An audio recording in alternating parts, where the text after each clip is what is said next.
नमस्कार। मैं Acharya Sanjay Jyotish Gurukul test astrotherapy YouTube channel Rourkela Orissa से। संपर्क नंबर 9437580589 या फिर 9938727418। आज विचार करेंगे सूर्यदेव राशि परिवर्तन मीन गोचर। सूर्यदेव कुंभ राशि को छोड़कर मीन राशि में गोचर करने जा रहे हैं। 12 महीना में 12 राशि को गोचर करने वाले भगवान सूर्यदेव सकल शक्ति का आधार, अग्निकारक, ग्रहों के राजा, हमारे विवेक, चेतना, आत्मा के कारक, पिता के कारक सूर्य भगवान काल पुरुष कुंडली के पंचम स्थान के अधिपति, सिंह राशि के अधिपति, सिंह लग्न के अधिपति भगवान सूर्यदेव मीन राशि में गोचर कर रहे हैं। सूर्य सम्मान का कारक, मान का कारक, अहंकार का भी कहीं ना कहीं कारक, और सूर्य ही ये बताते हैं कि आपके जीवन का आत्मिक चेतना का स्थिति क्या है।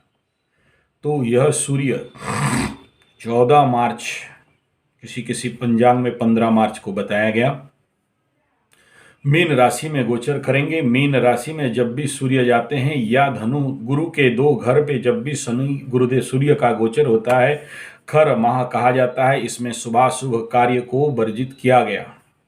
इसके पीछे बहुत सारे रहस्य जरूर हैं, लेकिन एक साधारण समझ मैं बताना चाहूँगा। हमारे बचपन पे जब कुछ ऐसे स्थान हैं जहाँ ब्राह्मण शासन चलता है, गुरुओं का शासन चलता है, उन स्थानों में उस राज्य के राजा, आज भी हैं राजा, लेकिन उनको कोई मतलब मान्यता जरूर नहीं है, लेकिन राजा बोल के अभी भी, जैसे हमारे पुरी के राजा हैं, ऐसे देवगढ़ के और भी बहुत सारे जगह के राजा हैं।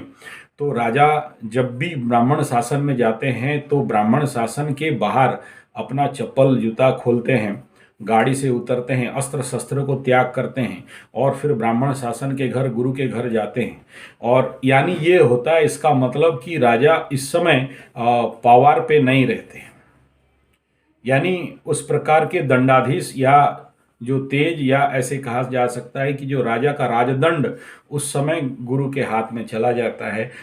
यह एक कारण है। मैं ये कोई क्लासिकल टेक्स्ट से पढ़ के नहीं कह रहा हूँ, मैं यहाँ बेसिक विषय यही है कि सूर्य जब मीन गोचर या धनु गोचर पे जाते हैं तो बड़े बड़े शुभ कर्म को इस समय बंद कर दिया जाता है। इसका अर्थ ये नहीं है कि पूजा पाठ, यज्ञ, तपस्या इत्यादि ना करें, एकदम करें, और इस समय तो ज़्यादा करना चाहिए क्योंकि राजा स्वयं गुरु के घर जा रहे हैं। हालांकि इसको खर माह कहा गया है, लेकिन इसमें ज़्यादातर व्यक्ति साधना का व्यवस्था होना करता है। और आपको पता होगा अभी इस बार इसी खर माह में ही ये नवरात्र का भी विधान बताया गया।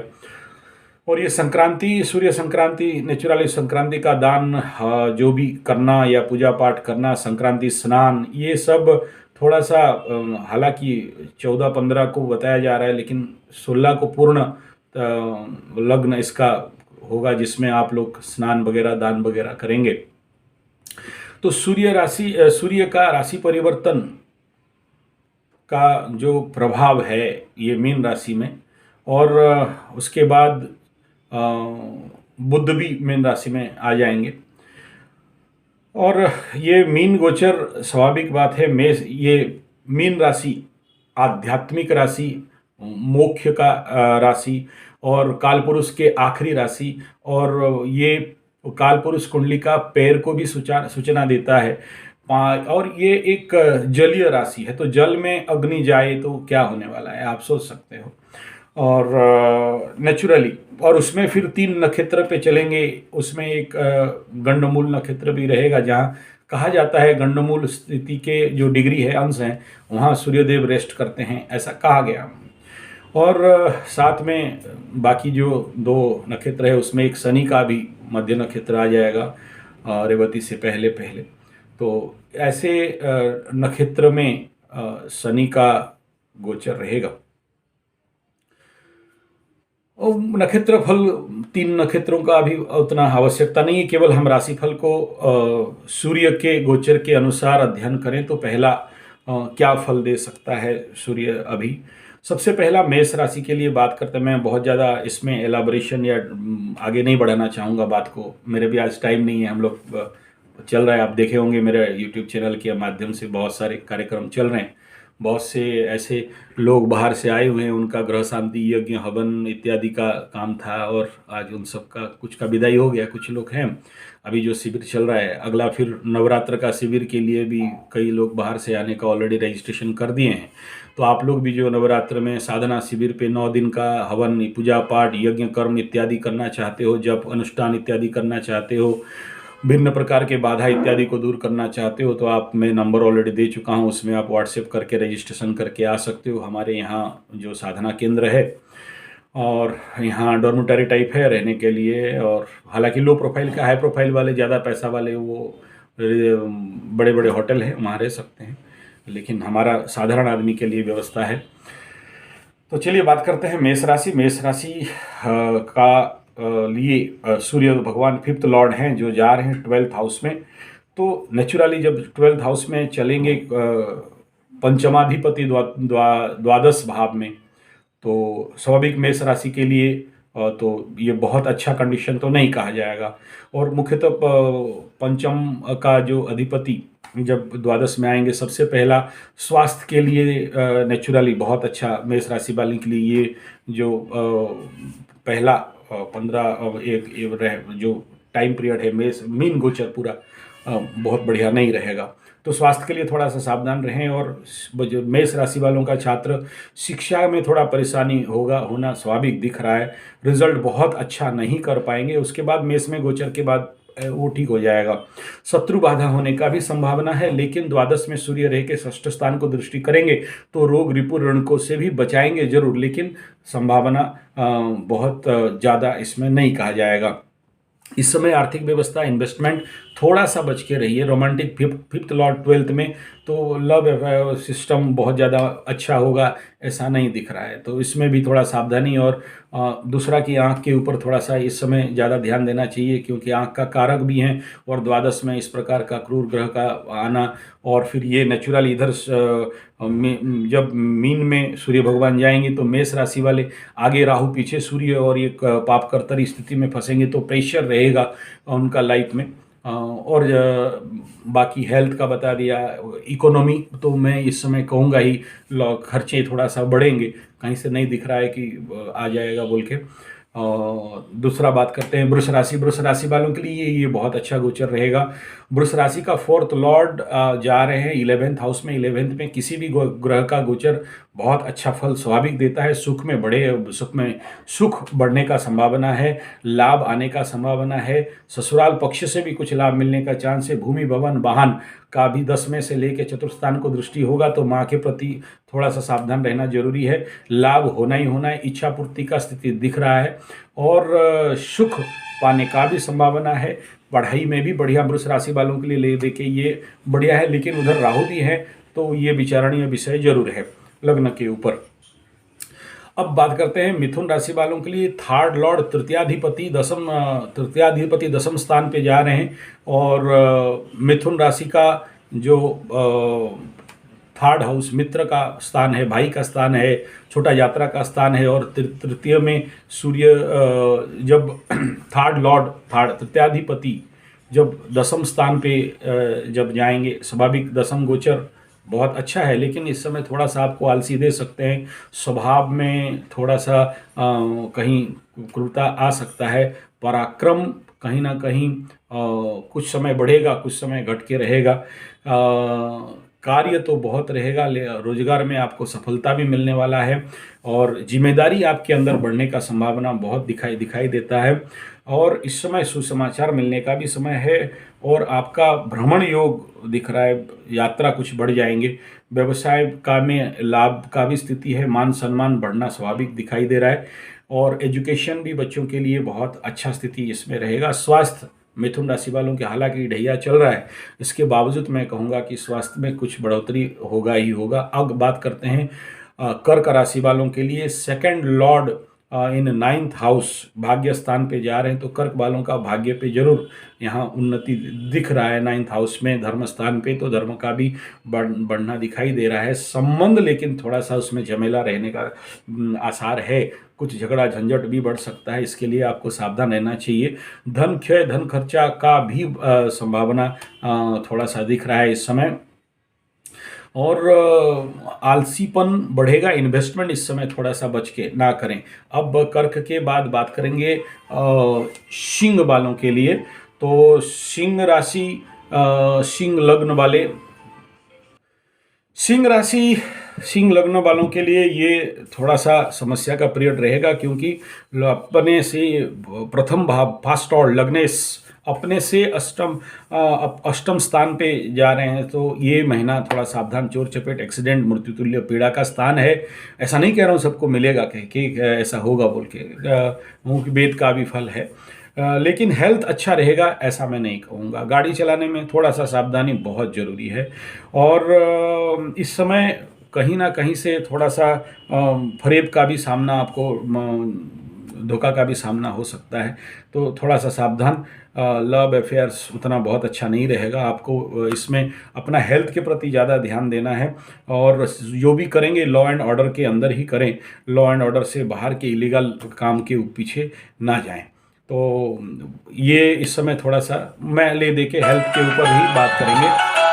कन्या राशि वालों का 12th लॉर्ड 7th हाउस में, स्वाभाविक बात है स्पाउस हाउस में जब जाते हैं 12th लॉर्ड, तो थोड़ा समस्या होता है। थोड़ा क्या ज़्यादा बातचीत बहसबाजी, एक दूसरे के साथ समन्वय नहीं रहना, और स्वाभाविक 7th हाउस से सूर्यदेव सीधा लग्न को देखेंगे तो टेम्परामेंट हाई रहेगा, क्रोध रहेगा, वाणी अनकंट्रोल रहेगा, तो इसके लिए थोड़ा सा सावधानी बरतना आवश्यकता है।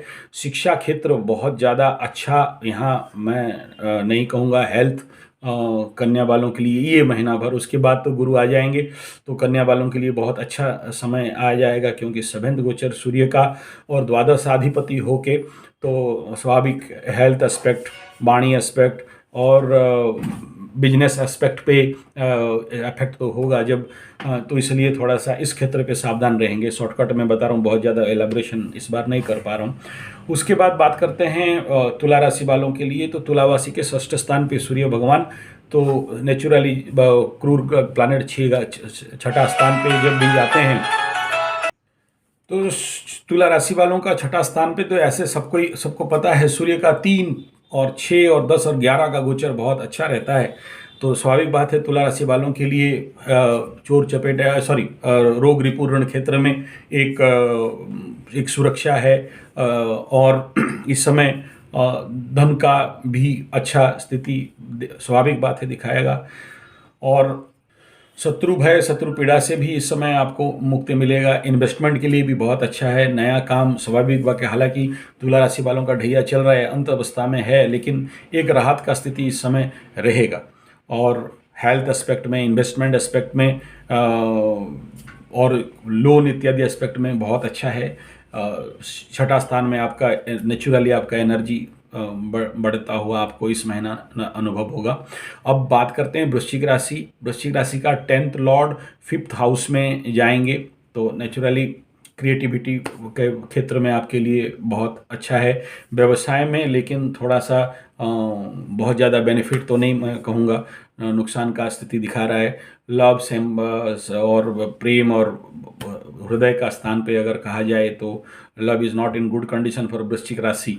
तो प्रेम क्षेत्र में बहुत अच्छा सब मैं नहीं कहूँगा इस समय वृश्चिक राशि वालों का। पंचम स्थान पे तो चिंता, ब्लड प्रेशर और मेंटल टेंशन, और इस समय जो हार्ट डिजीज़ वाले होते हैं इस समय थोड़ा सा सावधानी रहना बहुत ज़रूरी है। अब बात का मतलब ले दे के वृश्चिक राशि के लिए ये बहुत अच्छा स्थिति नहीं कहा जाएगा। दाम्पत्य में भी थोड़ा सा अटपटा और मन मालिन्य होने का संभावना है। हेल्थ का एस्पेक्ट भी पंचम सूर्य में बहुत ज़्यादा अच्छा नहीं रहता है, तो थोड़ा सावधान हेल्थ के एस्पेक्ट में भी रहना जरूरी है। अब बात करते हैं धनु राशि का नवमाधिपति चतुर्थ स्थान 4th स्थान पे जाएंगे, सो थोड़ा सा विवाद स्थिति रह सकता है, और ये इस समय आप माँ का स्वास्थ्य के प्रति थोड़ा सा ध्यान देना जरूरी है। इनकम और व्यवसाय का क्षेत्र कहें तो ये धनु वालों के लिए ले दे के ठीक ठाक रहने का संभावना है। और मकर वालों का बात करते हैं। मकर का 8th Lord in third house, और थर्ड का गोचर स्वाभाविक सूर्य का अच्छा कहा गया है, लेकिन ये 8th लॉर्ड भी हैं, इस बात को भी विचार करना आवश्यकता है। सो बूढ़े लोगों से थोड़ा सा हमें सावधान रहने का मकर राशि वालों का रहेगा। पराक्रम इस समय बहुत ज़्यादा बढ़ा हुआ रहेगा। कार्य दक्षता और आपके कार्य में थोड़ा सा उत्तम स्थिति रहेगा। सुखद, ये सूर्य से आपको सुखद तो प्राप्त होंगे, लेकिन तीसरा में जब सूरज जाएंगे, तीसरा स्थान शॉर्ट जर्नी का भी है, तो इस समय शॉर्ट जर्नी भी बढ़ाना स्वाभाविक बात है, दिख रहा है। हेल्थ एस्पेक्ट, शनि देव लग्न के ऊपर बैठे हुए हैं और गुरु द्वितीय स्थान पे बैठे हैं, तो मकर राशि वालों का अभी हेल्थ एस्पेक्ट भी ठीक ठाक है, रहेगा।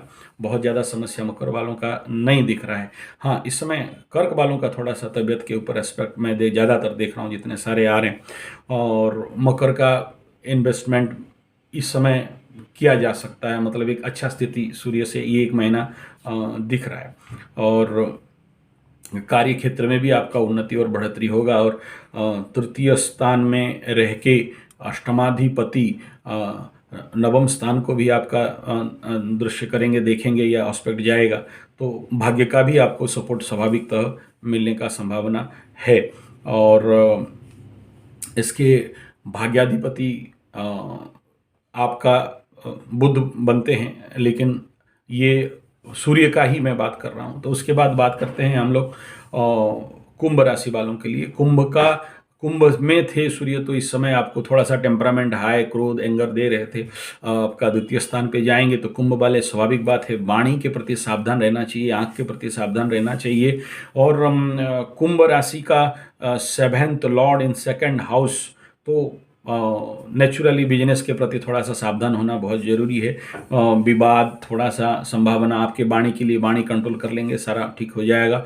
हेल्थ एस्पेक्ट गुरुदेव चल रहे हैं, तो 100% आप बच के ही हो। हेल्थ के लिए बहुत ज़्यादा चिंता का विषय तो नहीं है, लेकिन और बट इन्वेस्टमेंट, बिजनेस, व्यवसाय गुरुदेव स्वाभाविक बचा रहे थे, लेकिन गुरु अस्त चल रहे थे, जिस अभी थोड़ा सा और कुछ दिन में गुरुदेव और सूर्य के प्रभाव से निकल जाएंगे। हालांकि बहुत राइट कंडीशन अभी नहीं था।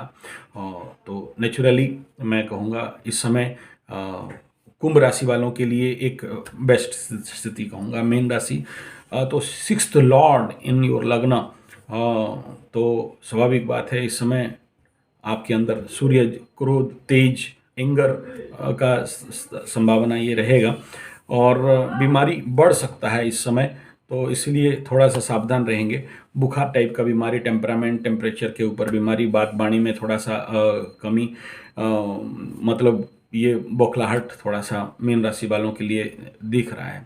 टेंशन, प्रेशर भी दिमाग में बढ़ सकता है। और ये जो भी बेसिक राशिफल है, लेकिन ये समझना चाहिए शनि मीन वालों के लिए मकर में शनि बैठ के तीसरा दृष्टि में सूर्य के ऊपर दृष्टि भी रहेगा। तो इस समय शनि और सूर्य के ऊपर शनि का दृष्टि स्वाभाविक, इसको तो बहुत अच्छा नहीं कहा जा सकता है। और मीन वालों को इस समय थोड़ा सा सावधान रहना चाहिए, और बाकी लोगों को भी, क्योंकि सूर्य के ऊपर शनि का जब भी दृष्टि आता है तो एक स्थिति बहुत अच्छा नहीं कहा गया है।